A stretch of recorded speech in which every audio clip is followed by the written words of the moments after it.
Well, we finally heard from the new Ayatollah. He said he wants you to go to WeatherCon on Saturday. I'm James Parker. It's the James Show, just having a little fun. News Talk 820, 93.3 FM, WPAP. I would play you the audio of the new Ayatollah giving his speech, but two reasons I'm not. Number one, you don't speak Farsi. Your Farsi's terrible. Don't worry, mine is too. Number two, he didn't actually deliver it. It was a written statement that was handed off to a news presenter, and some news anchor read it. In it, he's talking a lot of smack, but it means nothing. You know, all the smack talk, all the bluster. If you're not even willing to stick out your head and read your own message yourself, it couldn't even be like a pre-recorded message of you in some cave somewhere. Now, why is that? I think the easiest answer to that is number one, overwhelmingly, he's messed up right now. He might have just like bandages all over his face still, or he might have some big scar, or who knows, he might have been all burnt up and he looks like Emperor Palpatine. We don't know. The second one is he doesn't want to give anyone any clues as to where he's at before he gets bombed again. So it sounds like the Iranian message was pretty much, yeah, America, we want you to go ahead and give up now. We're winning the war, so you might as well concede. And no, that's not the reality at all. So you don't learn a whole lot from the actual contents of the message, but all the context around it that I just told you is the real news. Donald Trump was asked about this yesterday. Broke it down into 3 concise clips for you.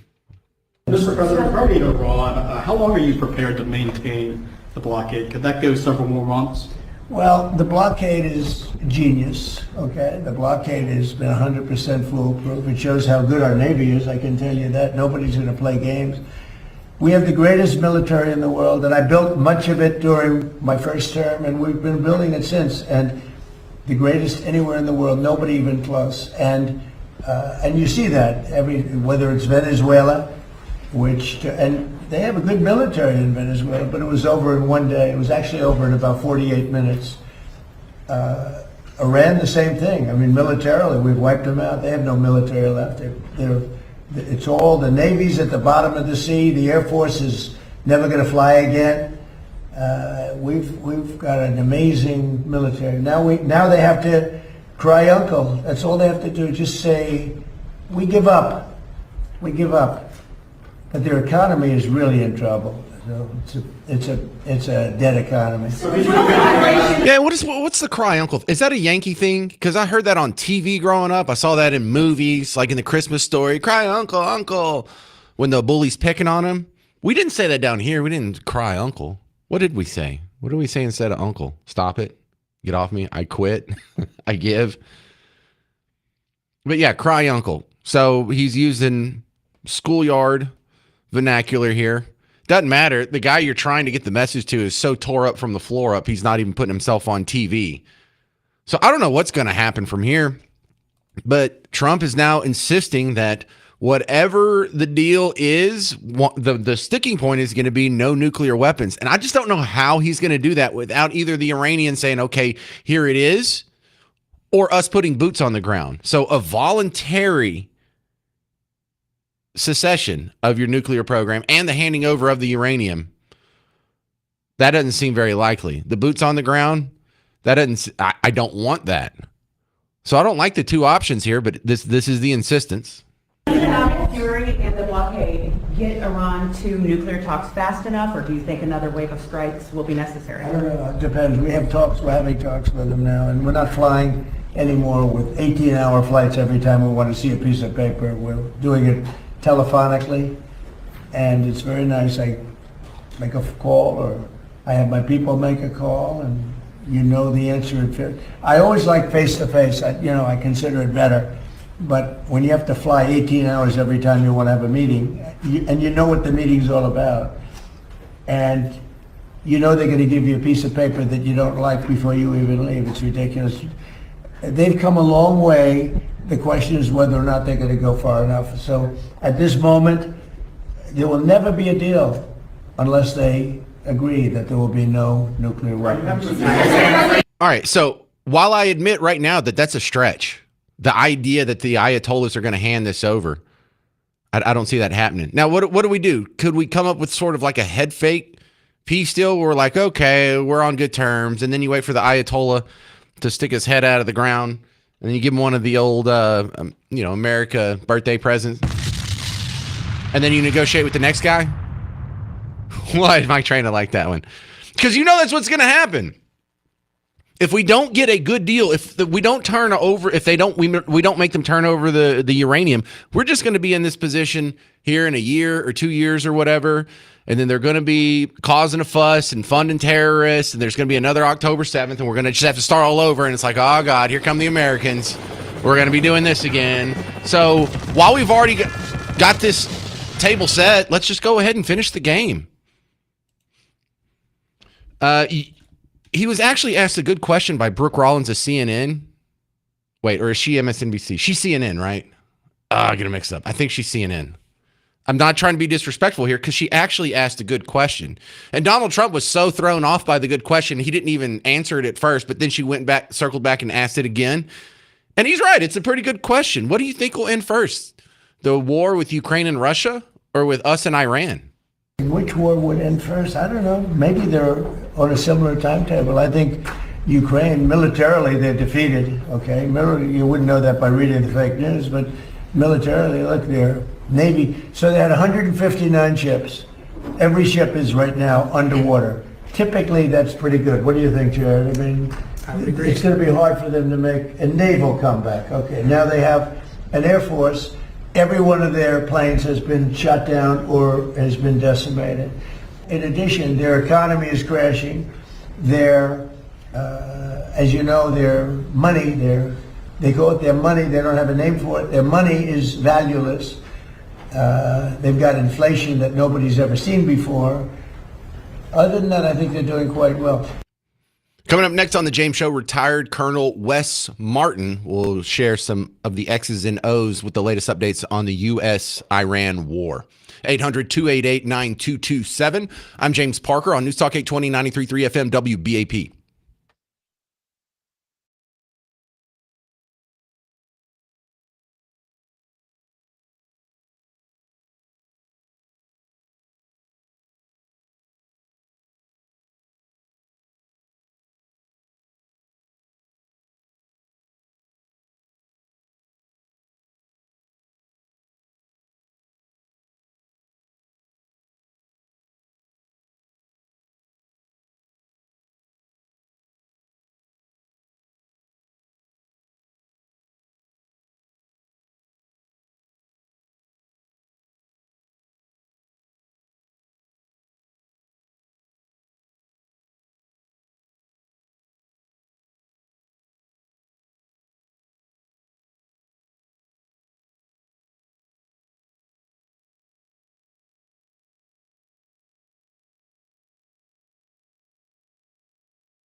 Well, we finally heard from Iran. So the Iran war's back in the news. I'm James Parker, News Talk 820 93.3 FM WBAP. You're home for Markley, Van Camp, and Robbins. Three funny guys that are on right before the James Show, and they were talking about this a little bit today. My next guest, Colonel Wes Martin, coming back on the James Show. And Colonel, the message, the content of what was read in the message from the Ayatollah and then translated into English didn't interest me as much as the fact that he didn't deliver it himself. He still hasn't shown himself in public, and he had to hand off a written statement for someone else to read. What do you glean from this, Colonel?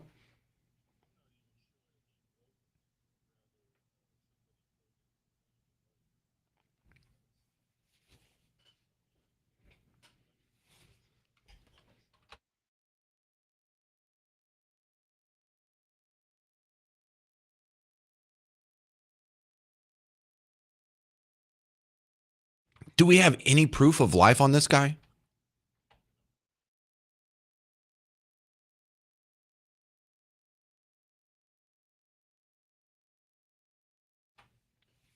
So are you on, if I put you on a 50-50 scale, which side are you on that the current Ayatollah, claimed Ayatollah, is alive?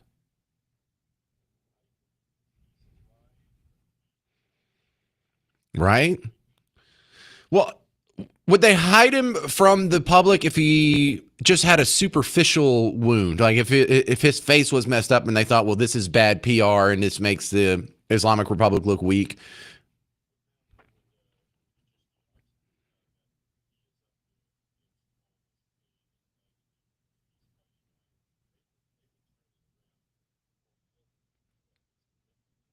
Yeah, we call that street cred out where I'm from. So that's wild.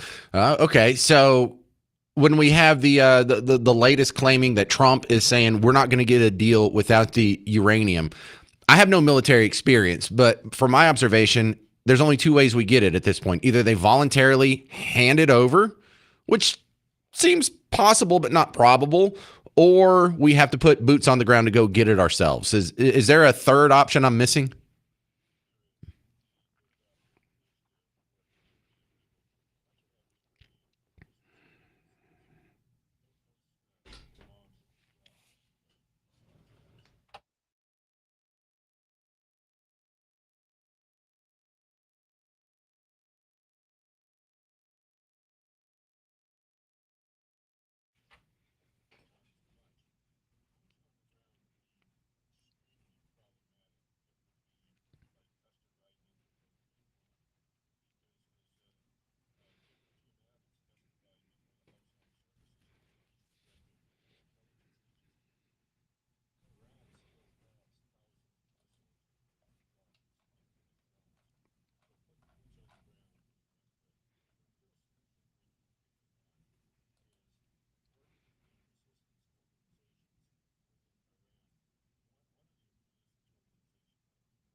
Yeah, well, how do you know our story, sir? You're really tugging at our heart. Are you a Texan, Colonel Wes Martin? Oh, close enough. All right. Well, howdy, neighbor.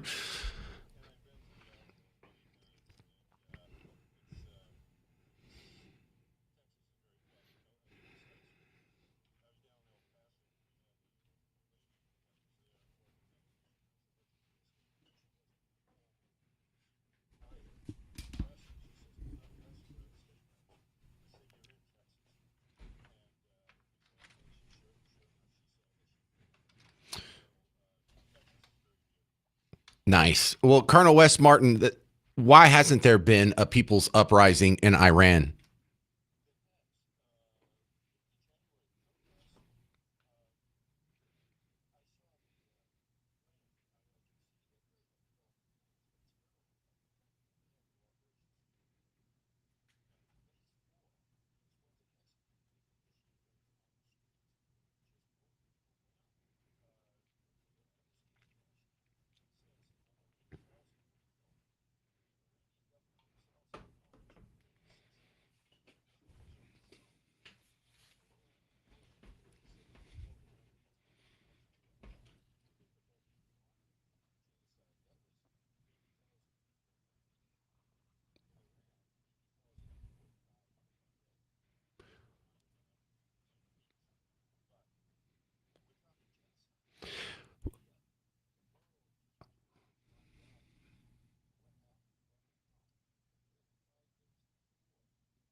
How much longer do you think Iran can suffer the blockade?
All right, Colonel Wes Martin, where can we find some of your work online?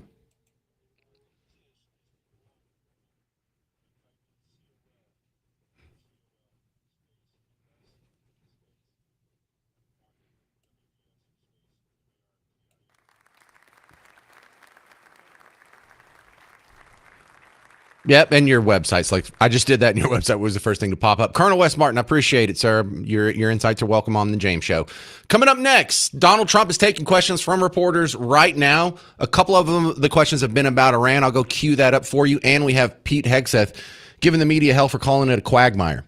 I'm James Parker. This is the James Show. News Talk 820, 93.3 FM, WBAP.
President Trump answering some questions right now from reporters. He came out and he signed an executive order on financial retirement savings, something to that effect. And immediately the questions, most of them are about the Iran war. I'm James Parker, News Talk 820 93.3 FM WBAP. You are listening to The James Show, and I'm going to let you hear some of this. I was just listening to this on the commercial break on your behalf. Here's a good part that I think you'd want to hear. First question about Iran. Didn't even start to be about Iran. It started to be about the economy, and he was kind of scoreboarding. Stock market's doing well. The GDP number came in today, 2% growth in the first quarter. So that's kind of amazing, which means no recession. Remember, you were told a year ago that we'd be in a recession and the stock market was crashing, never to recover, is ruining people's retirement, and here it is better than it was when they said it. But he kind of dovetailed into this, saying, look, all this good economic news is happening while we're in the middle of a hot war. The country's doing really well. And that's despite a military operation. I don't call it a war. I'd rather have a military operation. We're really, I mean, Iran is dying to make a deal. I can only tell you that. I don't want to get into it, but they cannot be nuclear other than that. But they are, their Navy's gone, their Air Force is gone. Every ounce of any form of equipment practically is gone. You know, their drone factories are about 82% down, and their missile factories are almost 90% down. And many of their missiles have been knocked out. They use some, but we knocked out more than they used. And it's pretty amazing what's happening. They want to make a deal. But despite the fact that we are in what some people would call a war, we just hit a new high today on the stock market. We have S&P is through the roof. They're through the roof. And you know, when we hit 50,000 on the Dow and 7,000 on the S&P, I said to myself, we got to do something about Iran. They want to have a nuclear weapon. You can't let them have a nuclear weapon. And I hated to do it to my people because they said 50,000. Peter, you know this, that 50,000 wouldn't be obtainable in my 4 years or anybody's 4 years. And we had 50,000 in my first year. The end of my first year, we had 7,000 on the S&P. They said that would be even less attainable, and we had that at the end of the first year, before the year was up. So he is putting these two things together, and I think it makes sense to do so. Now, let me go ahead and throw out 1,000 caveats to stave off the emails and Facebook messages I'm going to get. I do not support Trump and everything. I'm not just a brown-nosing sycophant over here. I disagree with almost everything he's doing. I just don't think he's literally Hitler. I wouldn't have done this war. I wouldn't have done this budget. I don't like the omnibus that got pushed through to end the shutdown. You know, the shutdown deal that happened back in November.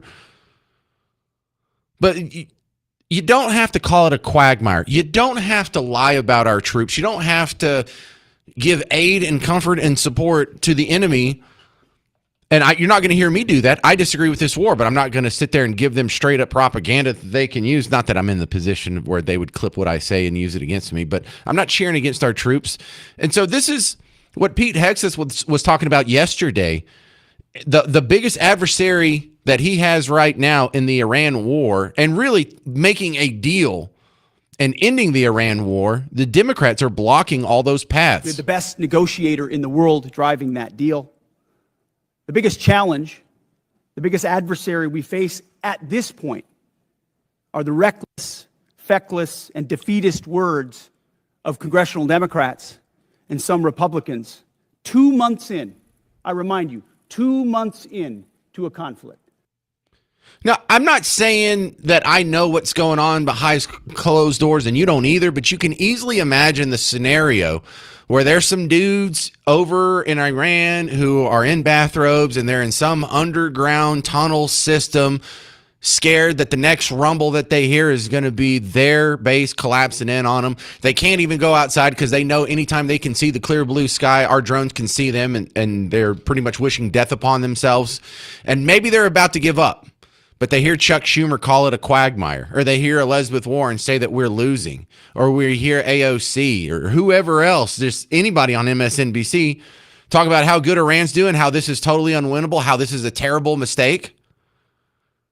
I mean, anybody can see how that would easily embolden your enemies. Also, they know that if they can just hurt Trump a little bit, there's a midterm coming up, and their enemy will be bogged down with impeachment hearings and adversarial internecine politics instead of the war, maybe as soon as November. So if they can just chill for about 6 more months, things might work out for them. But Pete Hegseth is right. Shame on you if you call it a quagmire. The way you stain the troops when you tell them 2 months in, Congressman, you should know better. Shame on you. Calling this a quagmire 2 months in. The effort, what they've undertaken, what they've succeeded, the success on the battlefield that could create strategic opportunities, the courage of a president to confront a nuclear Iran, and you call it a quagmire, handing propaganda to our enemies. Shame on you for that statement. And statements like that are reckless to our troops. Don't say I support the troops on one hand, and then a 2-month mission is a quagmire. Coming up next on the James Show, we're going to go back in time. We're going to do a flashback in the Audiotron 3000 and see how that exact approach was used in the Iraq War and then how accurate their predictions turned out to be. Of course, you're going to love it, or I wouldn't be playing it on the James Show next. 800-288-9227. You'll get a lesson in history from Evan Sayet Audio on News Talk 820, 93.3 FM, WBAP.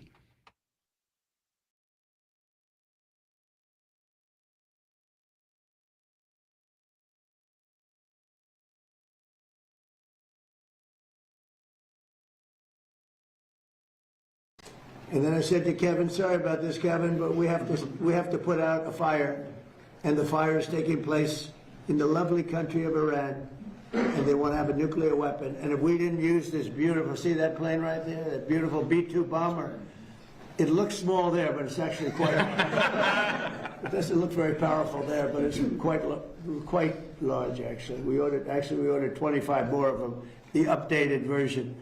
All built in America, which is very nice, right? But if we didn't have that B-2 bomber, if we didn't go in and do what we did, we obliterated that nuclear capacity of theirs, and so they didn't get the nuclear bomb. If we didn't do that attack, should have been done long before I came along by other presidents or by another country or something, but it should have been done long before I came along. But they are in very bad shape. And they've got nothing going, including leadership. I mean, their leaders are gone. Now they have a whole new, their first string leaders are gone. Their second string leaders are gone. Now we're dealing with their third string. But we'll see what happens. It's been an amazing period of time between Venezuela and where we're doing great. We're getting along with them great. We're working very closely with them. They're doing more oil now than they've done in many, many decades, actually. And they're making more money, and so are we. It's like a joint venture, to be honest. And we've paid for the attack many times over. The attack, something you've never heard before, probably. I always used to say to the victor, belong the spoils. But we've paid for the attack, which is always expensive.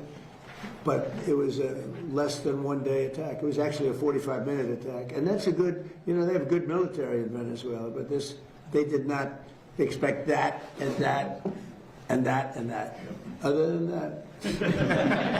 But when these suckers come at you at 2,500 miles an hour, at 25 feet off the ground, you say, this is not what I bargained for. This is no good. Anyway, and now, Venezuela was amazing, but now we're doing, essentially, it's larger, but we're doing essentially the same thing in Iran.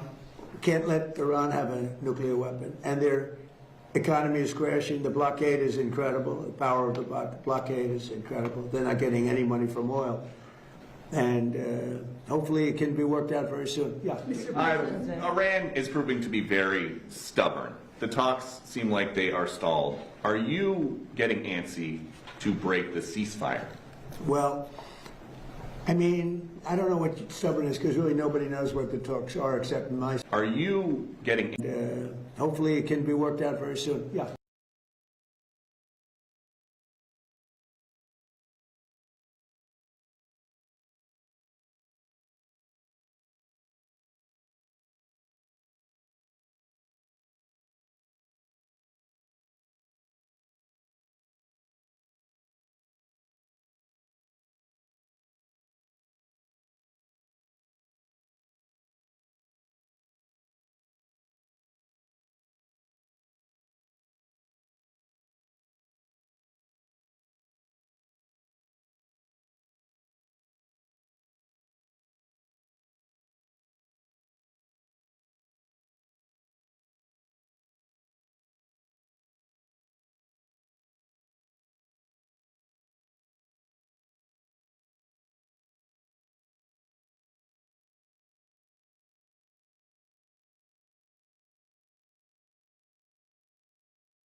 Let's talk about this word quagmire. It finally appeared in the media.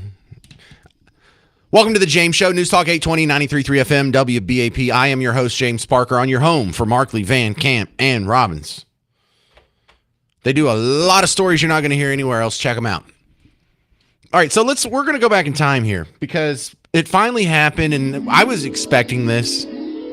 You might have been expecting this. If you weren't expecting this, then maybe you're new to talk radio and paying attention to the news, and that's totally okay.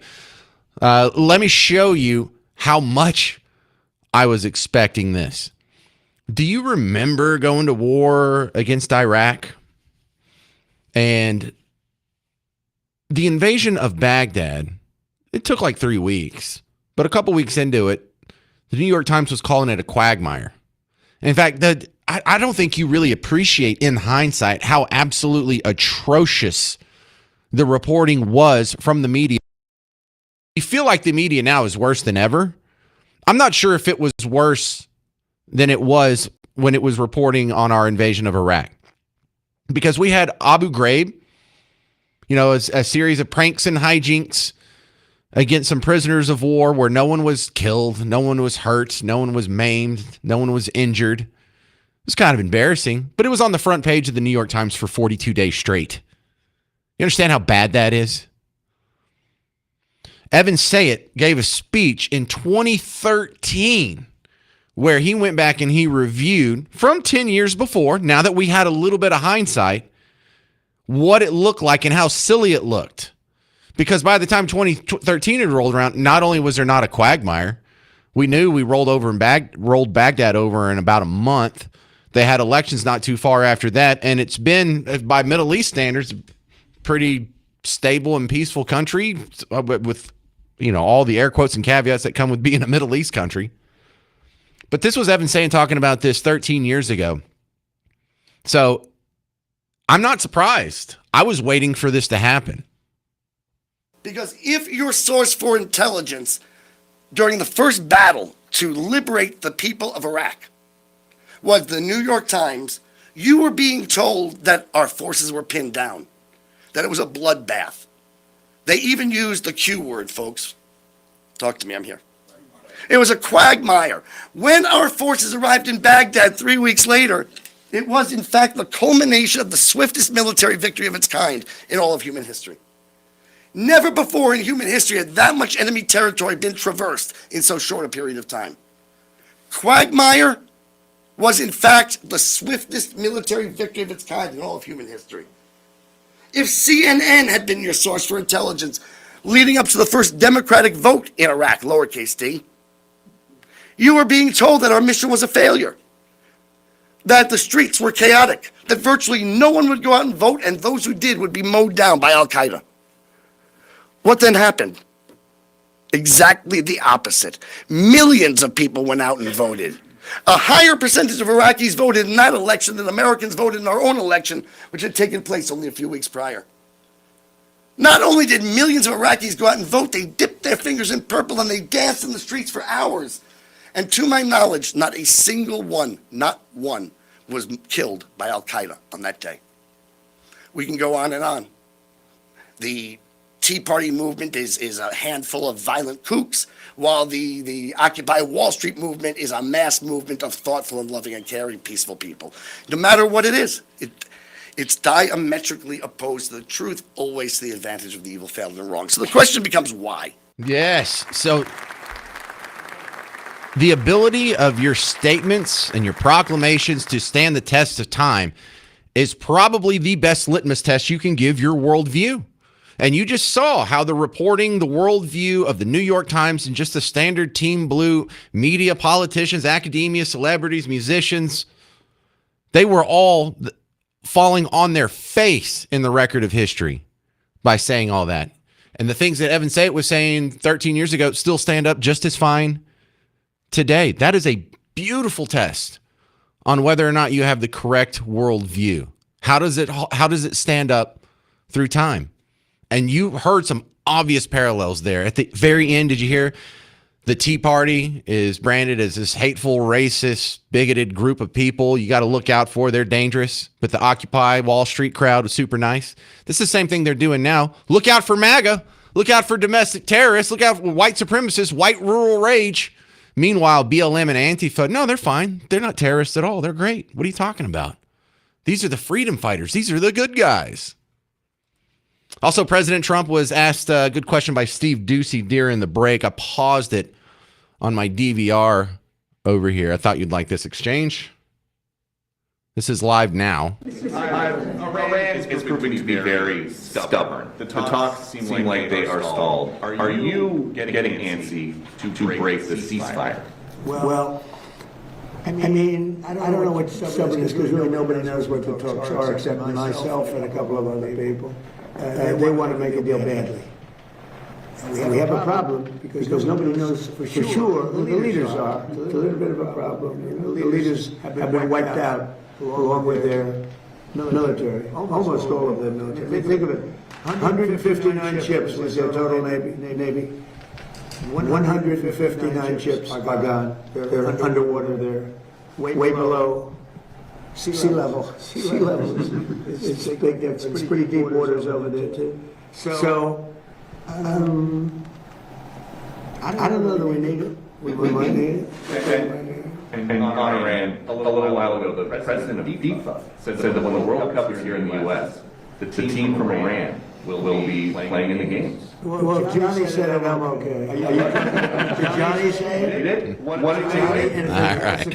So that's the latest. I just wanted to let you hear that because he was saying that on the last break. He finally stopped talking to reporters just a couple minutes ago. So I pulled that off the DVR for you just to keep you as up to date as I possibly can.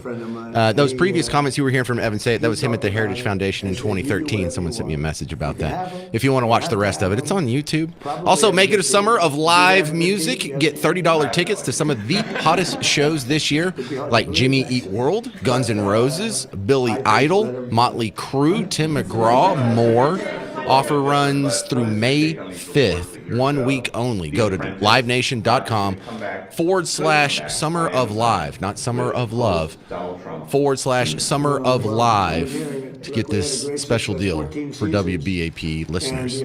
Coming up next on The James Show, Carlos Tercios, the local independent reporter, has an analysis of a Fort Worth City Council meeting that ended with a whole bunch of boos. You'll hear it next on The James Show. News Talk 820, 93.3 FM, WBAP. We'll see what happens. Yeah, they told me about it. We'll see.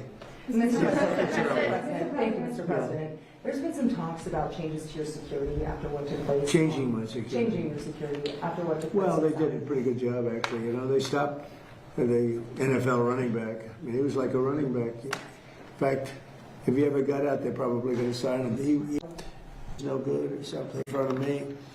They were powerful-looking guys. I said, the problem is that and you have the elevators coming down right near the entrance. It's a budget depending on finishes, you know, of security. So I think, I know the people at Secret Service, I think they're great. And I think the Congress has to take care of those people. You know, we're talking about ICE, we're talking about Border Patrol, Secret Service, everyone. The Democrats essentially want to defund the police, just so you know. That's right. They want to defund law enforcement. It's crazy. These people have gone crazy. I heard Hakeem Jeffries, a low IQ person, he's a very low IQ, screaming today that the Supreme Court is illegitimate. I mean, that's a dangerous statement. Then if I say something modest, they say, oh, he's a king, he's a king. They're sick. But Hakeem Jeffries said the Supreme Court is illegitimate. That's a rough statement. If I made that statement, it would be the biggest story out there. Bad things would happen. One of the ideas. The average price of a gallon of gas is now $4.30 All right, in this country. And you know what? And we're not going to have a nuclear weapon in the hands of Iran. The gas will go down. As soon as the war's over, it'll drop like a rock. There's so much of it. It's all over the place, sitting all over the oceans of the world. And it'll go down. But what won't happen is if Iran had a nuclear weapon and used it, then the whole world is a different place. What about You're the not going to have to pictures? pay a Impact little on bit more for Republicans? gasoline. The gasoline, the oil will go down rapidly as soon as the war is over. Good to see you again, sir. I've got two questions. First, I want to follow up on Daniel's question. I've described you as the peacemaker. You're achieving peace around the world. Due to these latest policies, big beautiful bill, no tax on tips, no tax on Social Security, no tax on overtime, now the Trump account, and then the IRA account, could we describe you as the wealth maker? Well, I'm helping people out. It's a nice question, actually, but I'm helping people. These people are with me. You know, these are great people, and feel free to speak up if you'd like, because they wanted this to happen, and we got it done. And they're Republican people, I think, in all cases, right? In all cases.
Well, I got some good news on the fight against DEI in North Texas. I'm James Parker, News Talk 820 93.3 FM WBAP. I know, good to see you too.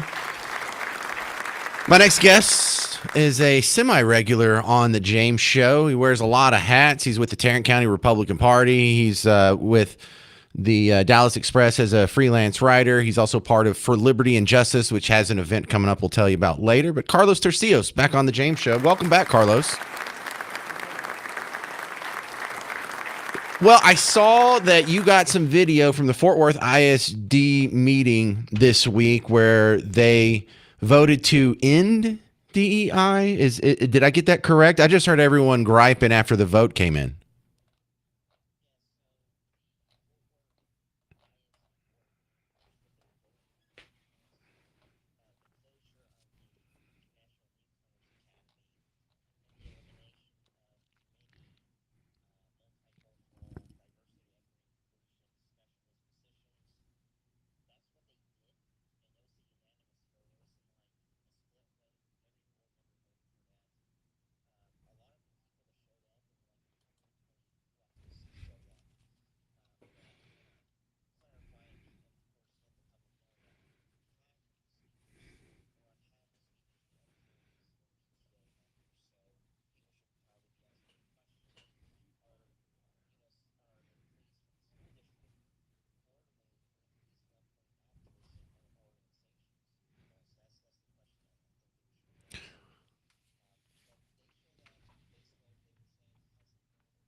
Well, that's fantastic. I also like some of the stuff you're sharing on your X feed over here about, in your tweet from 2 hours ago. Our labor laws are being abused by third world aliens who come here with foreign visas. We talk about that a lot on the James Show, and you keep coming up with new examples from different independent journalists. It's good stuff.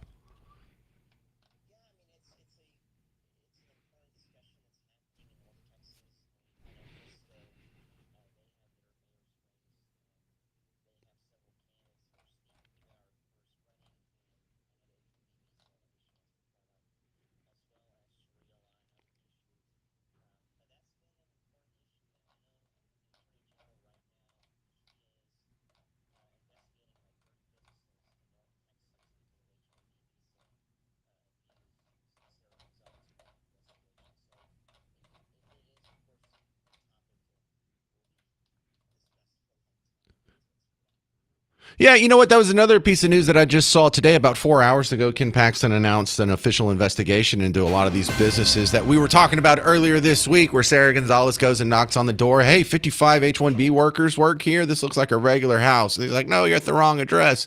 They go to the address and it's an empty building. So yeah, it's pretty blatant. And it's not just that people are stealing money or gaming the system. I think a lot of us are just really disgusted with how easy it is.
All right, coming up next weekend, my guest Carlos Tercios through his group for Liberty and Justice.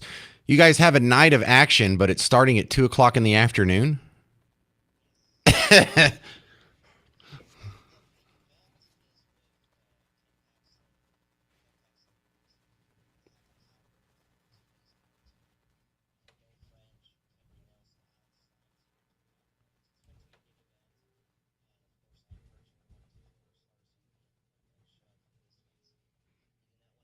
Ken Paxton and Kyle Rittenhouse at the same event. That's Saturday, May 9th, 2 p.m. Mercy Culture Church in Fort Worth. If you want more, follow Carlos Tercios on X and all the other socials, because a lot of times you're going to hear stories a few hours before you hear them on the James Show. Carlos Tercios, thank you very much for all your hard work. Thank you very much. There he is, Carlos Tercios. Coming up next, this James Comey story. While I don't like the idea that he's being indicted for threatening the life of the president, his excuse, his alibi is such a lie. It's like, well, we should throw him in jail just for being this big of a bald-faced liar. You'll hear it next on the James Show. News Talk 820, 93.3 FM, WBAP.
Hey, so is James Comey going to go to jail finally?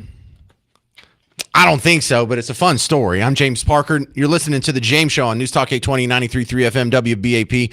Hard to believe this goober was in charge of the FBI previously. And it's hard to believe in the transition from Obama to Trump that Trump kept this guy around. You know, one of the biggest complaints against Trump that I think even his biggest supporters have no defense for is how some of the people he's hired and kept on at jobs just didn't work out well. And, you know, it's an impossible job. The president has to make, I think, something around 4,000 appointments. I don't even know 4,000 people well enough. So he has to take recommendations from other people. And this is one of the big ones here. Before we get into today's James Comey news, just to show you what a shady piece of garbage this man is, we're going to go back to, this is July 5th of 2016. James Comey has been the FBI head for years now under Obama, and he is doing an investigation into Hillary's email scandal. And then he has this crazy press conference where he goes out and he spells out chapter and verse where not only Hillary Clinton did illegal things, but also Hillary Clinton lied about very other specific legal things. And at the end of that press conference, he said he's not going to charge her with a crime. It was one of the wildest things you've seen in your life, or at least in my talk radio career, how someone would just came out and admitted broke law after law after law after law after law, but we're not going to press charges because no reasonable what? So Reason Magazine, now Reason.com, put together the perfect montage of James Comey's press conference versus Hillary's own statements. And this goes back to July 5th, 2016, 10 years ago. I did not email any classified material to anyone. There is no classified material. 110 emails in 52 email chains have been determined by the owning agency to contain classified information at the time they were sent or received. I provided all my emails that could possibly be work-related. Several thousand work-related emails that were not among the group of 30,000 emails returned by Secretary Clinton. I thought using one device would be simpler. She also used numerous mobile devices to send and to read email. There were no security breaches. It is possible that hostile actors gained access to Secretary Clinton's personal email account. It was my practice to communicate with State Department and other government officials on their .gov accounts. The hostile actors gained access to the private commercial email accounts of people with whom Secretary Clinton was in regular contact from her personal account. No doubt that we've done exactly what we should have done. They were extremely careless in their handling of very sensitive, highly classified information. People will be able to judge for themselves. We cannot find a case that would support bringing criminal charges on these facts. Thank you. Thank you. Thank you very much. To be clear, this is not to suggest that in similar circumstances, a person who engaged in this activity would face no consequences. Americans will find that, interesting, and I look forward to having a discussion about that. Mind-blowing stuff there. So this is the guy we're talking about now. That's him. 10 years ago, that's what he was doing. He immediately turned around, and months later, Trump won the election, kept him on as FBI director, and he is the guy who leaked the info, the false info, to the press to start the whole Russia collusion hoax. What the heck? Okay, now we go to today's situation, and he's already facing charges for lying under oath, for lying to a congressional hearing, and that was about where he lied about sharing the information. He later admitted that in interviews. Now he's been re-indicted again, and I think he's going to have to turn himself in and technically get rearrested and rebooked or whatnot. But this is for making a death threat against the president. The way it manifested itself is James Comey posted on social media a picture of seashells arranged on the beach that said 8647. And that means get rid of 47. And does that raise to the level of a threat against the president? I mean, I doubt it, but a grand jury disagreed with me and dropped the charges. last year, he was explaining the 8647 post because he took it down real quick. And his story does not add up. We were walking on the beach. We went to the beach to prepare for this week, which was the launch of my book, and to think about the book and to prepare to answer questions about it. And we were walking back towards the road, and we saw in the sand someone had arranged shells with numbers. And Patrice, my wife, said, "Why would someone put an address in the sand?" And I said, "I don't know." And we stood over it, and I said, "I think it's some kind of like political message." And she said, 86, when I was a server, she did a lot of work in restaurants, meant to remove an item from the menu when you ran out of ingredients. And I said, well, to me, as a kid, it always meant to leave a place, to ditch a place. I said, that's really clever. So then she said, you should take a picture of that. And I did. And then I posted it on my Instagram account and thought nothing more of it until I heard through her that people were saying it was some sort of a call for assassination, which is crazy. But I took it down. Even if I think it's crazy, I don't want to be associated with violence of any kind. That stupid nervous laugh is the same thing Hillary does, same thing Kamala does, same thing my friend Jeff Mullen does, same thing. I do it sometimes. You laugh when you're nervous. You probably do it sometimes, or when you're saying I'm not saying he's necessarily lying, but there's something specific about that story where he was pretending like this was funny and it really wasn't funny and he was forcing it. And you heard it too. Is that believable to anybody? We were walking along the beach. You're not going to believe this. Someone just made 4 letters that spell out a political statement that I wholeheartedly agree with, but if I admitted I wrote that down, would be evidence to use against me in a trial because this means something that's really bad, and here's my goofy story that is not a believable story. Jeepers, look at that. Why would somebody write an address on the beach? Because they didn't. No one wrote 8647 and then walked off into the night. You know why I know? Because if someone did that, they would have taken a picture of it, put it on their social media, and then they would have seen the news report and they would have been like, oh yeah, I did that. Anybody step up? It's because he's lying. He's lying through his nasty little corrupt, dirty teeth. And he's a liar because you heard the previous montage. So Donald Trump was asked about this yesterday, the whole 8647 commentary. This morning, James Comey was in court. He self-surrendered. He's now been charged a second time. This time over a social media post with seashells that said 8647. Do you really think that he was endangering your life or threatening your life with that? Well, if anybody knows anything about crime, they know 86. You know what 86? It's a mob term for kill 'em. You ever see the movies? 86 'em. The mobster says to one of his wonderful associates, 86 'em. That means kill 'em. It's, I think of it as a mob term. I don't know, people think of it as something having to do with disappearing, but the mob uses that term to say when they want to kill somebody, they say 86, the son of a gun. I'm trying to keep the language nice and clear. They don't use that term, son of a gun. They use another term. But that's a mob term for kill 'em, yeah. But do you really think your life was in danger? Probably, I don't know, based on what I'm seeing. Isn't that a bold question? Do you really think your life was in danger? Oh, you're the guy that's been shot at just like on Saturday? Yeah, you think your life is in danger? Man who has had 3 assassination attempts in the last 2 years? Why would you feel like your life is in danger? Just because Charlie Kirk was shot in front of all of us? Just because we've had how many attacks on ICE facilities around here? We had the Alvarado in Dallas and McAllen just in our own backyard. Yeah, why would you think the left would be violent? I mean, why would you jump to that weird conclusion? What a weirdo. Look, I think it's a stretch to charge him with a crime for saying 8647, but you and I damn well know what it means. It wasn't like the restaurant is out of sharp cheddar cheese, and so we got to take that off the menu. You weren't saying take Trump off the menu because we're out of him. You were saying get rid of him, just like they do say in mob movies. Oh, you want to hear that next? Fine. You'll hear in mob movies where they say 86. So he's not making it up. Because right now, if you go on social media, you'll see a bunch of people who are pretending to not know that. They're saying, oh my gosh, I've never heard that in mob movies. That always was a restaurant term for me. I think he's just making it up. I've never seen one mob movie where they use the term 86. He's dumb. Okay, fine. I'll play it next. 800-288-9227.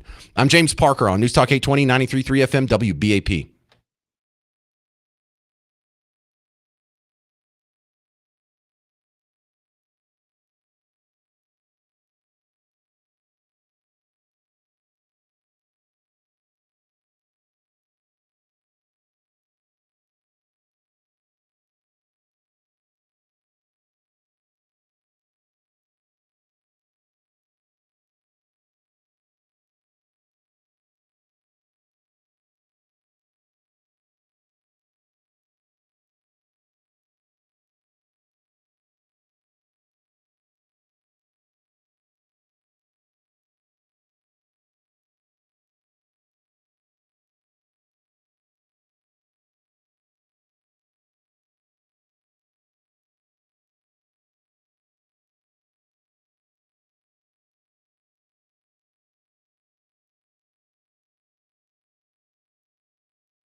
Fine. It was in the movie Casino, if you must know. It was in the movie Casino. One of the examples everyone's passing around. Has a lot of cuss words in it. I don't want to play the whole scene. I'm James Parker. It's The James Show. News Talk 820, 93.3 FM, WBAP. If you're just walking in the middle of this movie, James Comey has been indicted for threatening the president with a social media post that was fairly benign. It was an ugly message. It's dirty. Does it count as a threat against the president? I don't think so. But a grand jury disagrees with me, and 86-47. The argument says that he was saying was that's a food service term. You know, when you take something off the menu, when you run out of an ingredient. Oh, did we run out of the ingredient Trump, and so we're going to take him off the menu?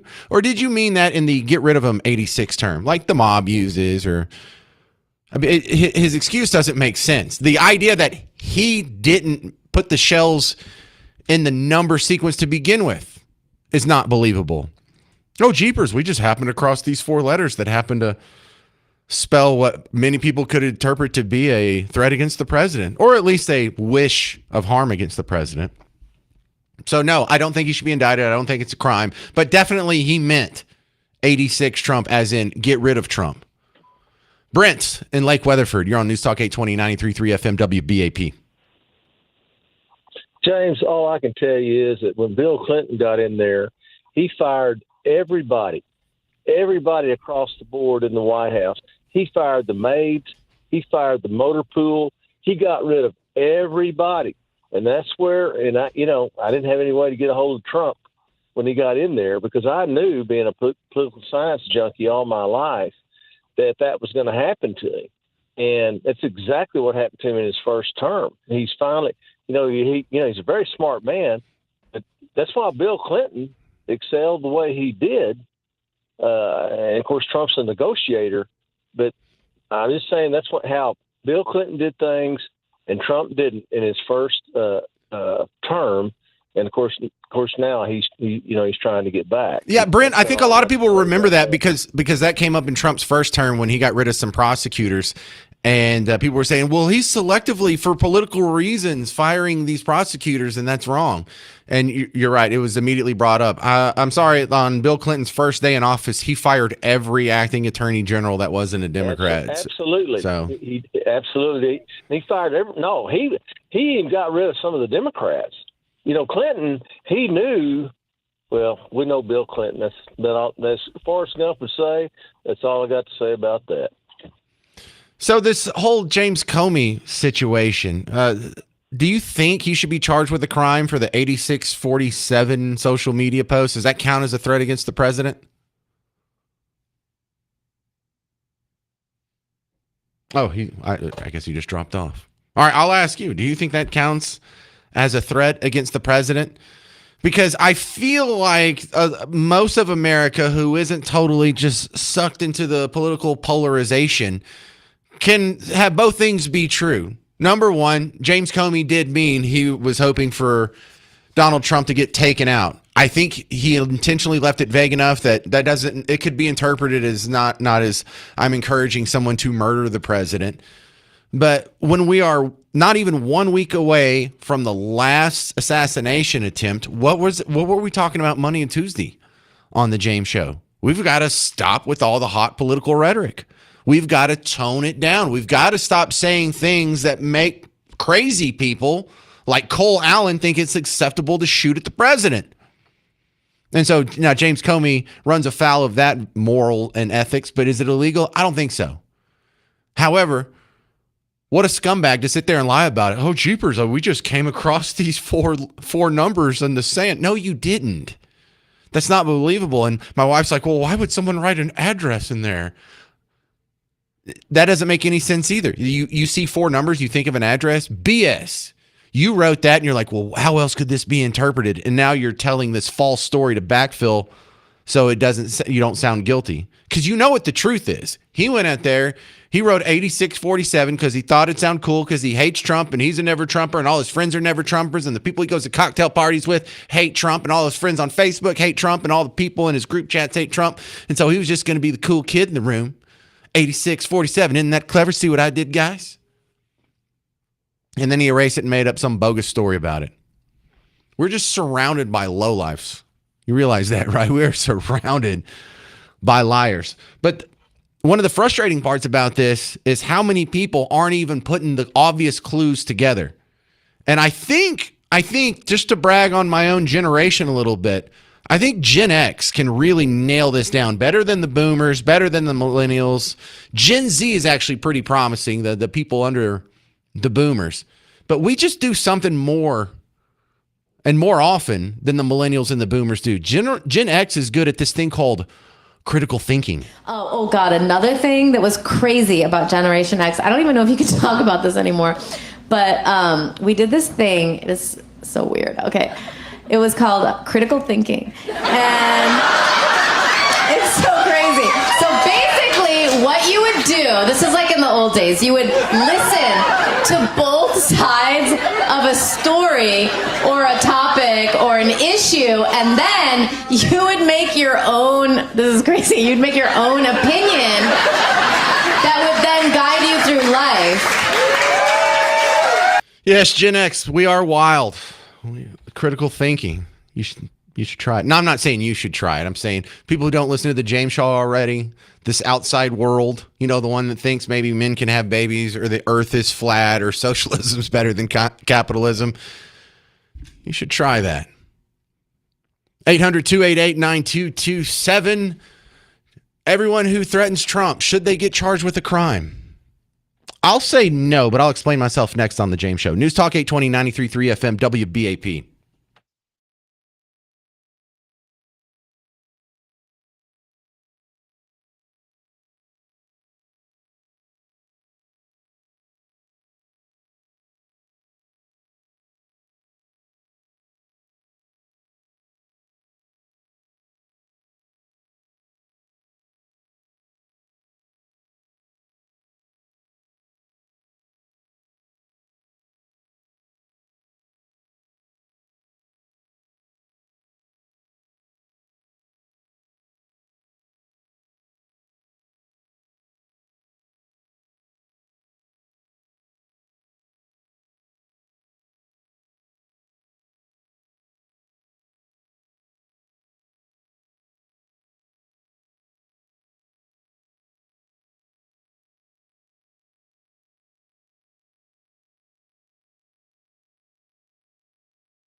Does anybody believe the Comey story about the 8647? I mean, you shouldn't. I'm James Parker. It's the James Show, News Talk 820 93.3 FM WBAP. You're home for Markley, Van Camp, and Robbins. They don't believe the story either. You should listen to them from 11 to 2. This is Jenny in Collinsworth. Hey, Jenny, you're on WBAP. Thank you for having me. I don't believe crap, and he needs to be punished. He knows the position that he was in. If somebody had threatened his life, he would have been throwing a fit. This is the president of the United States of America. Stop jacking around and acting like you're going to shoot him every other weekend. It's got to stop. And if we don't do this, one of these days it could happen. And as much as I hate most of the Congress up there, that goes for them too. If you threaten somebody in Congress, you go to jail.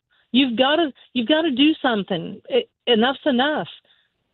I don't know what else to do other than you've got to start. Well, Jenny, hang on. Jail for this. So he should go to jail for posting the picture of 8647. Because I agree with you that his story's not believable, but I don't agree with that part. I don't think he should go to jail for doing that. I do, because he knew what he was doing, and all it takes is one crackpot out there to go, I'll do that. I'll throw myself down and I'll be the hero for it. No, it takes one idiot from one stupid suggestion, kind of like what's been going on. 3 attempts. Enough's enough. They want something to happen to him. It's obvious. Okay, but do you see how this would be used against you the second the Democrats are in power again? What do you think would happen to the James Show? I'd be thrown in jail within a month. No, you wouldn't, because you're not. I've never heard you say, and I've never heard most people on the right say, we need to take somebody out. Meet them at the grocery store. Confront them at the gasoline station. Maxine Waters, when she did that, she should have been put in jail for that too. She was inciting riot. She was encouraging people to take out people that didn't agree with them. You got to stop. How else are we going to do it? There's no consequences. There are 0 consequences for this. Yeah, but I should be able to say, I wish so-and-so was dead and not go to jail for it. Now, I don't think all threats are legal. If it's an actionable threat, something that could be pulled off, like if you're in the room and you have a gun in your hand and you're saying, I wish that guy was dead. I think that's assault. I think that's definitely actionable. But some guy on the other side of the planet who says, I wish James Parker was dead, I don't think he should go have handcuffs thrown on him and put in jail. But you're not the president. Okay. You're just like me. We're not important people. Okay. But if you threaten the president, that's a big deal. If you threaten a police officer, that's a big deal. People in Congress, how do we start naming them? I don't know. We're going down a rabbit hole doing that. But if you threaten people, you need to see how much did they really want that to happen, or was what they did inciting riot and a wacko? What if a wacko did it? What if a wacko did say, I saw a sign on the beach that said 8647. I knew they needed me. You know what? I think we found a nice little point of compromise. If there was an assassin and he said, I was specifically inspired by so-and-so's speech, maybe he should catch charges for that. Is that cool? Because I don't agree with you in the jail metric. I agree with you on about half of what you say, but I think you explained yourself well, Jenny. Thank you. Thank you. All right. Take some more calls here. This is David in Irving. You're on WBAP. Hey, David. Hey, James. Just a couple brief things. First of all, his own explanation is laughable. He thought that meant to get out of somewhere, to get out of a place. So how does that even make sense? Let's get out of a place, 47. The other thing is it's scary to think of the nation's top law enforcement officer basically, not having an understanding of that phrase. I mean, God forbid he was listening to a wiretap as an agent and heard that they're going to 86 someone the next night. We somewhere all know what that and means. then You know it what? occurred to him. That was a beautiful illustration you did there, because you're right. If they were wiretapping someone and they heard you need an 86 day guy the next day, we would all know what he's talking about. But I think he made it vague enough that we know that it's not his intention that he should be removed from the menu or taken out of the building respectfully. We all know what he really means, but I still don't think it rises to the level of a crime. I don't think it's an actionable threat. I think he left enough wiggle room in there that if it could be interpreted differently, then I'm just a softy for free speech. I want to err on the side of free speech. I do think his intent, though, was with his broad reach and formerly having been in a position of great power and speaking to the deep state was. I think he was deadly serious. He probably knew he couldn't. Technically go to jail for it. And I haven't played it in 20 minutes, so let me play this again. So Comey got charged with a crime this week for putting on social media 8647. He arranged some seashells, and they said that was an actionable threat against the president. This was his excuse last summer on MSNBC. We were walking on the beach. We went to the beach to prepare for this week, which was the launch of my book, and to think about the book and to prepare to answer questions about it. And we were walking back towards the road, and we saw in the sand someone had arranged shells with numbers. And Patrice, my wife, said, "Why would someone put an address in the sand?" And I said, "I don't know." And we stood over it, and I said, "I think it's some kind of like political message." And she said, 86, when I was a server, she did a lot of work in restaurants, meant to remove an item from the menu when you ran out of ingredients. And I said, well, to me, as a kid, it always meant to leave a place, to ditch a place. I said, that's really clever. So then she said, you should take a picture of that. And I did. And I posted it on my Instagram account and thought nothing more of it until I heard through her that people were saying it was some sort of a call for assassination, which is crazy. But I took it down. Even if I think it's crazy, I don't want to be associated with violence of any kind. Not believable. Oh, we just stumbled upon these pictures, and me and the wife, we had a nice conversation about the interpretations of what this could mean, none of which included the death threat against the president, which we all know was the intent, or at least the death wish, if not an actionable threat. Oh, and then my wife said, you know what you should do? You should take a picture of this and share it on social media. Oh, is that what I should do, wife? What a great idea. It's not believable. It's not believable. No one talks like that. You sound like a goober. You're obviously lying. You know what it meant. 800-288-9227. 800-288-9227. That being said, as scummy as he is, as much of a liar he is, he doesn't need to go to jail for this. I'll tell you what he needs to go to jail for next on The James Show. News Talk 820, 93.3 FM, WBAP.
Well, I hope James Comey goes to jail one way or another. I'm James Parker, News Talk 820 93.3 FM WBAP.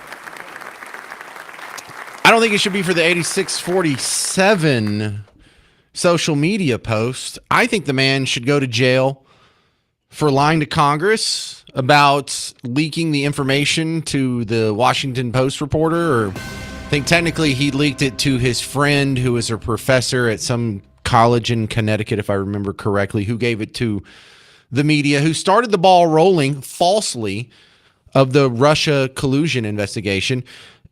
If that's not enough to send him to jail, the leaking of the info to begin with should be enough to send him to jail.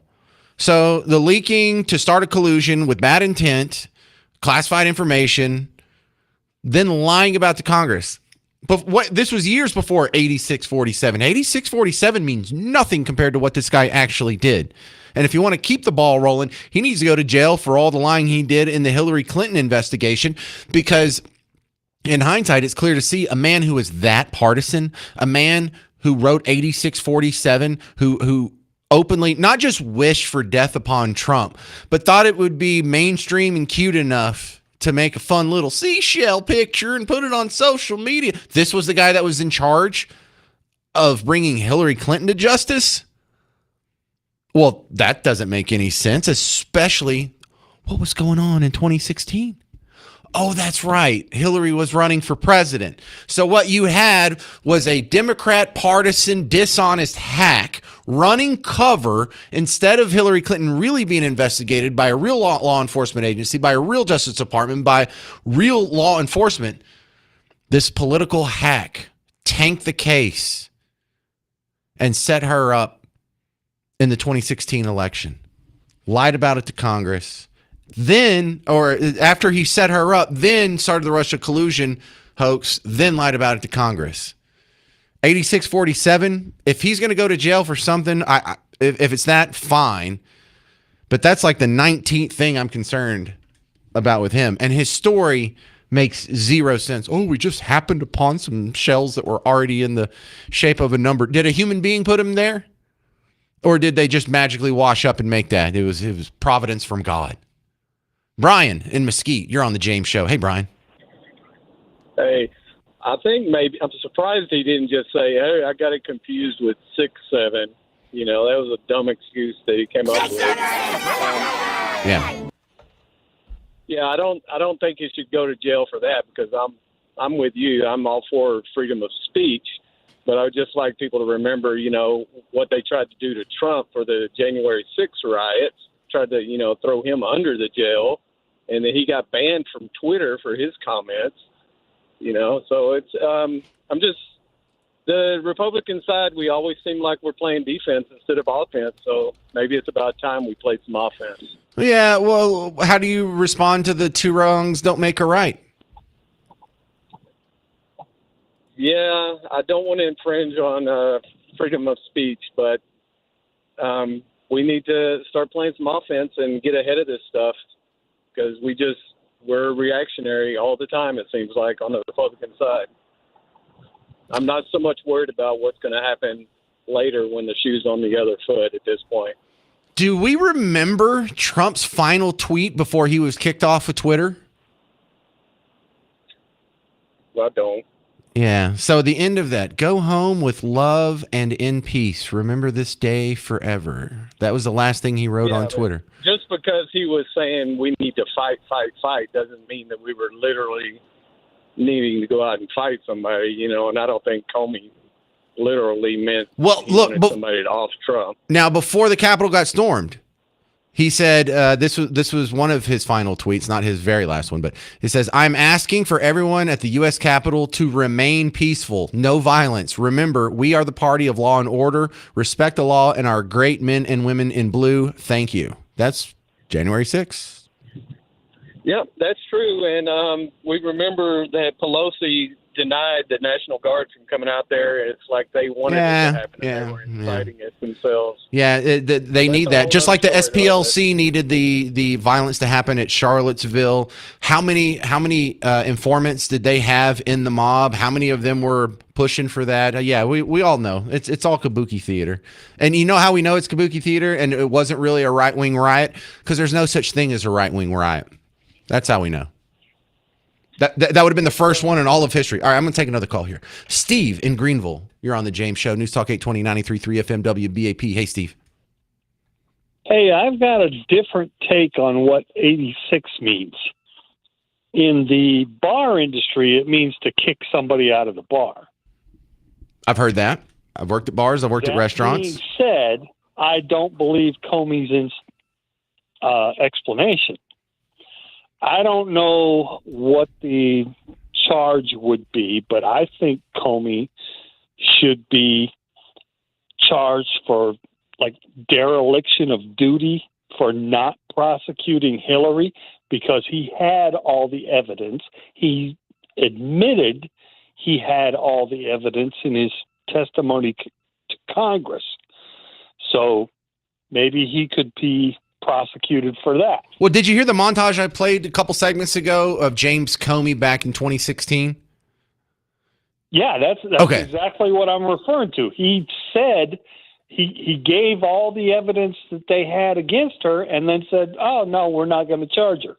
Yeah, well, I was going to say, you don't know how right you are if you missed that montage. But there's also been probably about half the audience who didn't hear it at this point. So I don't know. Should I play that again for the people who missed it? So here's another thing. Go ahead. Is it okay if he just says we need to take Trump out? Yeah, that can be I don't think so, because that, of course, could be interpreted as a death threat. It also could be interpreted as we should take Trump out of office. Yeah, it can be interpreted both ways. Yeah. So, where do you draw the line? Yeah, well, I think it has to be a specific. The guy should be prosecuted because he was horrible. Well, they teach you about this in gun class.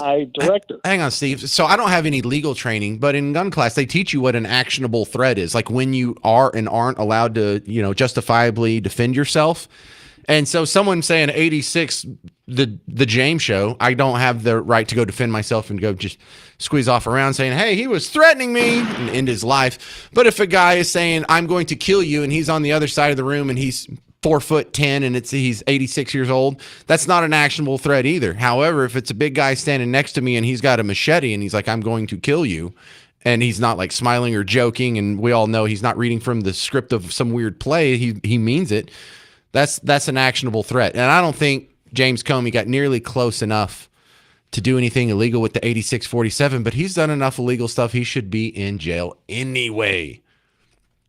800-288-9227.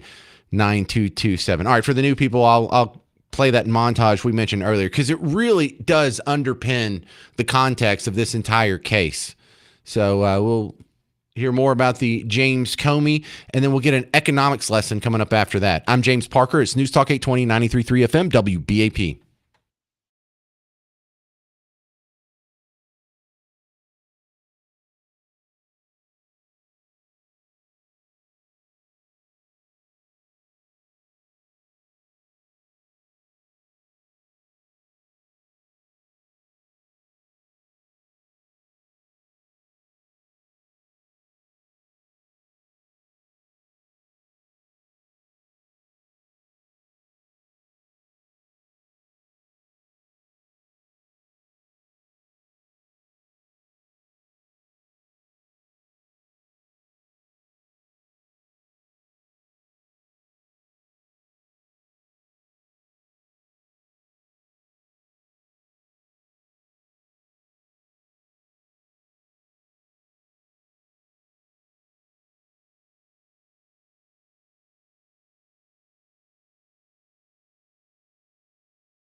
I like this Facebook message from Claire.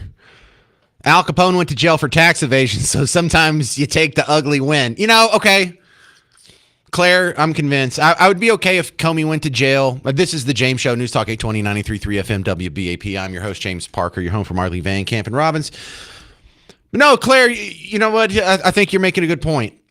If Comey went to jail for 8647, but not for the other stuff, not for tanking the Hillary Clinton investigation into emails, because she should certainly be in jail, not for lying to Congress, not for slipping the classified info to the media to start the Russia collusion hoax. If he doesn't go to jail for all that, then okay, it's not a big injustice if he goes to jail for 8647. But if none of this other stuff happened and this was all in a vacuum, no one should go to jail for 8647. That being said, his story doesn't line up. For people who are just joining us, we're talking about James Comey, the former FBI director, got slapped with charges this week, another indictment on top of all the other ones that he was already carrying. This is for the social media post where he made seashells in the shape of 8647. Like take out Trump. Isn't that funny? Get rid of the president. Just kill him. It'd be hilarious. His story is BS. Because if you didn't make the seashells, why would you care? Why would it matter if it was an actionable threat or a death threat against Trump? You would be sharing someone else's speech that would absolve you of trouble. Well, what if you did put the seashells together in 8647, but it wasn't intended to be a threat? It was just, this is a restaurant term, or this is a get out of here term. Then you would still be absolved. But the fact that you have to keep piling it on there, it feels very Jussie Smollett.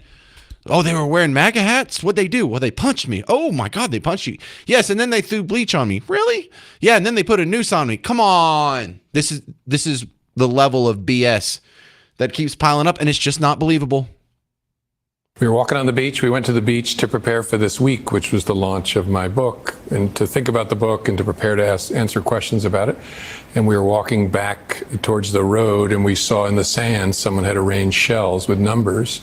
And Patrice, my wife, said, why would someone put an address in the sand? And I said, I don't know. And we stood over it, and I said, I think it's some kind of like political message. And she, jeepers, what could that be? I think it might be a political message. This is how the little boy talked on Lassie. Like, oh, jeepers, I think she's trying to tell us something. What is that? What is that, girl? What? Timmy's stuck in a well. 86, when I was a server, she did a lot of work in restaurants, meant to remove an item from the menu when you ran out of ingredients. And I said, well, to me, as a kid, it always meant to leave a place, to ditch a place. I said, that's really clever. So then she said, you should take a picture of that. And I did. And I posted it on my Instagram account and thought nothing more of it until I heard through her that people were saying it was some sort of a call for assassination, which is crazy. What? I took it down. Even if I think it's crazy, I don't want to be associated with violence of any kind. So you admit it was negative toward Trump, just not. I didn't know it was that negative. None of that's believable. Al in Plano, you're on News Talk 820, 93.3 FM, WBAP. Hey, Al. How you doing? I love your show. Thanks, Al. Okay, but you're a smart guy. Come on, man. You know they're not going to win this in court. No, they're not going to. No, I agree with that. Meat on the bone. I agree. They're not going to win this in court. I mean, why indict him on a loser? He's an outright loser from the beginning. You got other stuff, like you mentioned, when he made false statements about something that's actually actionable. But to indict him on this is foolishness. That's my honest opinion. Yeah, it's foolishness. And my only pushback to that is I wouldn't have indicted him on this. If I was in the grand jury, I wouldn't have come back with a bill that said there needs to be a trial. But somehow they convinced the grand jury to go ahead and move forward with the case here instead of just throwing it out. So I don't know what they showed him or what they told him or what statute they're pointing at, but they convinced other people to do this. I wouldn't do it, Al. I agree with you. We have real charges that we can that we could focus on. This is a distraction. The only other sentiment that really makes sense to me is, you know what? I don't feel sorry for them, seeing as how they got so frivolous with lawfare when it comes to Trump, or when it comes, they were doing this under George W. Bush, like Scooter Libby and, going after Alex Jones. So, I mean, I don't feel sorry for them, just like I didn't feel sorry for the Republicans when Democrats started impeaching Trump just for basically nothing causes, because the Republicans, y'all started this with Monica Lewinsky. That wasn't an impeachable event, even though he lied about under perjury. He lied about an affair or, sleeping with a coworker, whoop-de-doo. So, no, I don't feel a whole lot of sympathy for the guy, even though I wouldn't have done this case myself. Does that make sense, Al?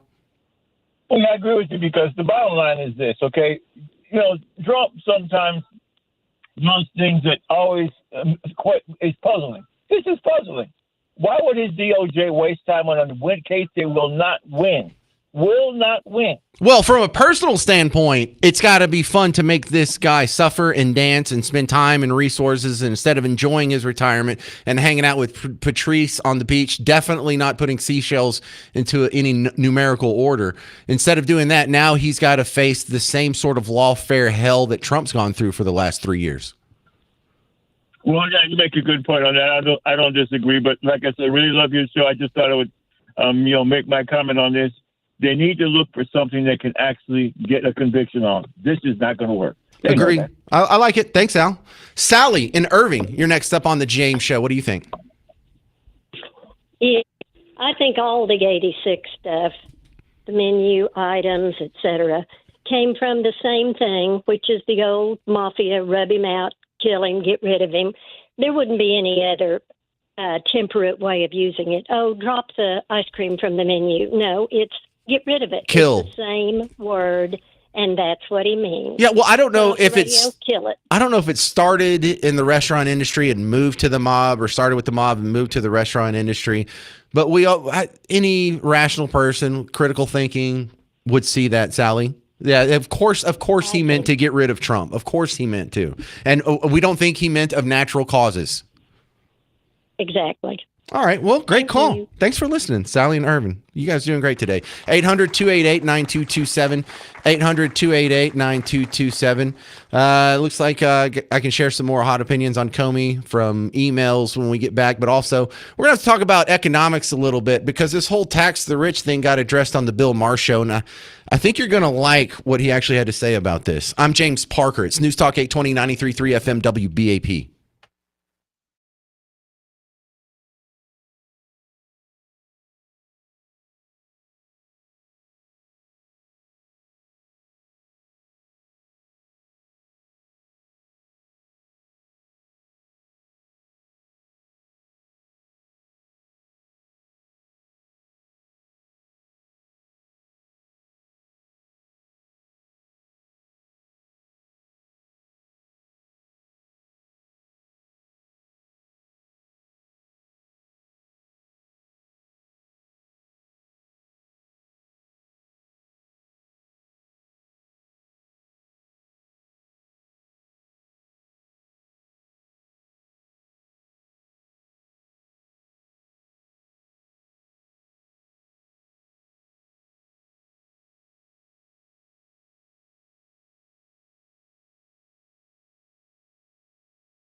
Hey, welcome to the James Show, News Talk 820, 93.3 FM, WBAP. I am your host, James Parker. Before we jump back into the commentary from your neighbors about the James Comey situation, I want to remind you, WeatherCon is coming up this weekend. WeatherCon is this Saturday, 9:30 to 1:30, Frontiers of Flight Museum.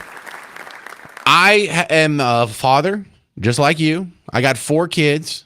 It's probably more than you. And I know how hard it is to find something that you can do with the kids that is educational, that is not caloric, stuff in your face, that is fun, and it's on the weekend. And here's the big catch. You're going to love this one. It's free. It's free thanks to our awesome sponsors. The big one is Blue Ribbon Roofing. They're also a James Show sponsor. So if you have any storm damage from the storms this weekend, you better call them first, get the free roof inspection, see what's going on. But if you're not familiar with WeatherCon, we've been doing this for, 6-7 years now? Oh, no, I didn't do that on purpose. I'm sorry. I did the thing.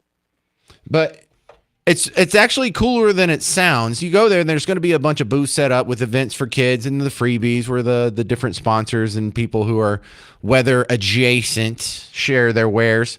But there's also a lot going on for the kids. They get science demonstrations, and for the adults, especially if you're in any form interested in weather, there's a lot of cool stuff there. There's some meteorologists. Our guy, Brad Barton, and Pete Delkus from the TV station are co-hosting it together. You're going to get to see some of the weather chasers, those dudes that go run some SUV up into a storm.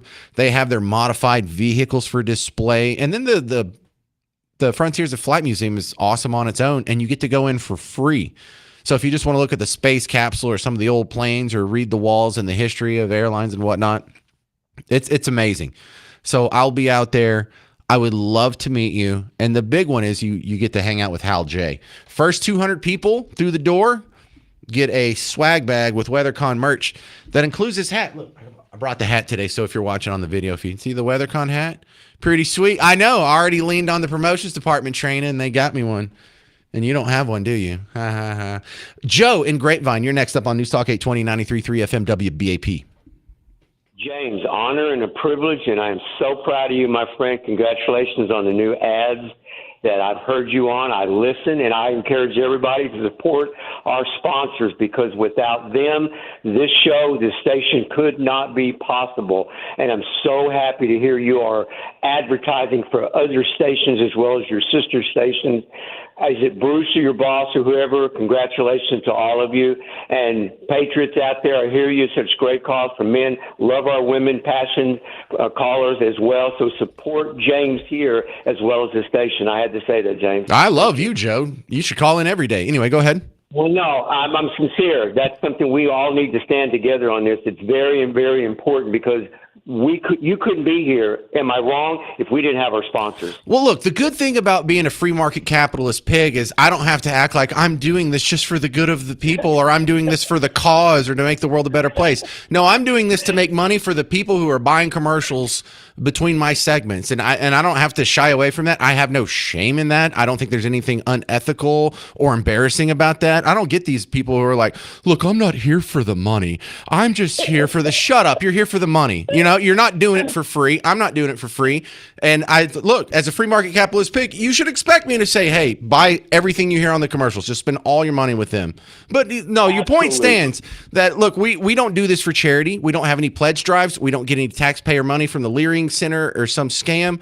We get it because nice people like you, when you have something go wrong with your roof, you call Blue Ribbon Roofing. If you're having pain in your back, you call QC Kinetics. If your house is a little jacked up and you need to get it covered, you go to Rhino Shield. Absolutely, sir. Anyway. Absolutely. Gutters too. And if you don't have it for yourself, think about the people and friends and family you know, they might need it. Thank you, James. All right. James, about Comey. He had to go to a grand jury, correct? Yeah. Okay. How do we know that they didn't find writings, text messages, things that he had said when he was a FBI director? And if FBI, he denied he didn't know what it meant. He claimed that it was some restaurant term. What if they found writings that he clearly used it and knew what it meant?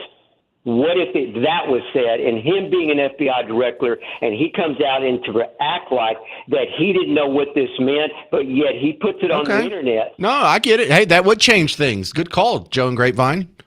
Love you, James. Good, keep up the good job. I'm so proud of you, man. Keep it up. Thank you, Joe. All right. James in Burleson, you're next up on the James Show. Hey, James. James. Yeah, as you said, and he said, we don't know. I mean, mainstream media is making sure we get Comey's side of the story, as they always do, true to themselves. But we don't know what the grand jury's looking at. And if there's a history of him sending messages to foreign agents or agencies or whatever you will, then you add this to that, and he may be looking at some problems. Man, I hope so. I definitely think the guy deserves to go to jail. Look, I have to be consistent on this show because I do not want to show up on the internet and see what happens to so many other people in the media where I say one thing today, but then 5 years ago, someone finds a clip of me saying the opposite. So I'm just being consistent here because, whenever this guy's out of office and the next Team Blue president comes in and he wants to go send someone to jail for the most transient and vague of threats, I will have established that, no, I wasn't cool when they did it with Comey. I'm not cool now. Yeah, well, you got to consider his position and the things he's done in the past and the way he went after people for pretty much nothing. And I'll say it for you. We're not talking jail. We're talking military tribunals, Gitmo, firing squad, like that. Oh, don't get me excited. Because I'm such a big fan of executions. And not that I think it's great that we are put in a terrible position where we have to kill criminals. But I think if we would refocus on the death penalty like it used to be 100 years ago, 150 years ago, that would solve a lot of our crime problems. We would really see a reduction almost immediately after the first public execution. One of the big drivers of crime is that not only do we not execute them, we let these people out over and over and over, like the dude who stabbed the Ukrainian refugee on the train. He'd been arrested like 23 times or something stupid like that. All right. Economics lesson coming up next on the James Show. This whole talk about high taxes. Bill Maher's going to come to your rescue? ? I'm James Parker. It's News Talk 820 93.3 FM WBAP.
All right, we got one more comment on the Comey situation, then we're going to talk about your taxes. Man, some people just can't stop trying to raise your taxes. I'm James Parker, News Talk 820, 93.3 FM, WBAP, your home for Markley, Van Camp, and Robbins. Our fun story for the last hour, James Comey got hit with a couple of extra charges this week for the 8647 social media post. He had written 8647 and seashells on the beach and then tweeted it out and thought, isn't this cute? So I guess you could vaguely interpret that as someone wishing death upon Trump. Comey's excuse is it's a restaurant term. Well, it could be both. But he's done enough illegal stuff. He deserves to go to jail. If he doesn't go to jail for all the actual illegal crimes that he did, I wouldn't lose any sleep if he went to jail over this. I wouldn't indict him for it. I don't think it's a crime. But I'm not gonna shed any tears for this guy. Dave in Hazlitt, you're on News Talk 820, 93.3 FM, WBAP. Yes, sir. I just want to make the comment that I don't think it's necessarily about the post that Comey made so much as it gives him the opportunity to now get warrants for his mobile devices and digital message and email history and maybe discover other crimes in the process of investigating this one. Wouldn't they already have access to some of that from the other charges he got for lying to Congress and et cetera? I mean, if they didn't result in charges and jail time, then it must not have been good enough. No, he has for a more airtight opportunity. No, David, he already has some charges that just came, I think, maybe around a month ago. It's still new, but he hasn't even been arrested and booked for this new indictment. But he has for these previous ones. So there's some charges floating around, but I feel you on that one. I really do think it's a strategy to get warrants for access to alternative sources. Man, it seems so weird that they need to get warrants and stuff when I have the montage of him lying to all of America 6 times in a row at the Hillary press conference. All right, David, maybe you're right. You would think. Maybe that is what it's all about. Thank you, sir. All right, time for a quick economics lesson. Remember I was playing you Mom Donnie a couple days ago? Boy, we got some budget issues in New York City. I mean, I've been in charge for 4 months, and I can't believe there's already a fiscal crisis. That's a record even for a socialist. But here he was saying, well, we only have one option, and that's we're just going to have to raise taxes on those evil rich people who aren't paying their fair share. New York City faces a budget crisis of a historic magnitude. We inherited a deficit larger than any since the Great Recession. Years of mismanagement and chronic underbudgeting, alongside a structural imbalance between what New York City sends to the state and what we receive in return, have taken a toll. We cannot close this deficit with savings alone. We need new revenue, and we need a structural reset in our relationship with the state. That is the only way to meet our legal obligation to pass a balanced budget. Have you ever heard a politician, especially on Team Blue, but I'm not even sure if I've heard a Republican say this, say we don't have a problem with revenue, we have a problem with spending? Have you ever heard a Team Blue politician say that? I remember Reagan saying that. I remember Clinton said the era of big government's over, but he still grew the budget every year, so he wasn't actually making any cuts. Have you ever heard that come from it doesn't matter how much they have. It doesn't matter how much they control. They always want more. You know, the New York City budget has grown by almost 50% since 2010. That's not enough. You still need more. You're getting 50% more than you were getting 15 years ago. The size of the city didn't double. In fact, the size of the city's almost static. But Bill Maher, a guy on Team Blue, who also happens to be rich, had a nice little comeback on his show on Friday. This week was tax day, and as usual, because HBO is so generous, and I'm sure so will be the new owners, I paid to the government, if you add in state tax, local, sales, property, fees, Obamacare, probably almost 60% of what I earn. That's a lot, and I still wouldn't mind if Bernie Sanders would stop saying the rich don't pay taxes.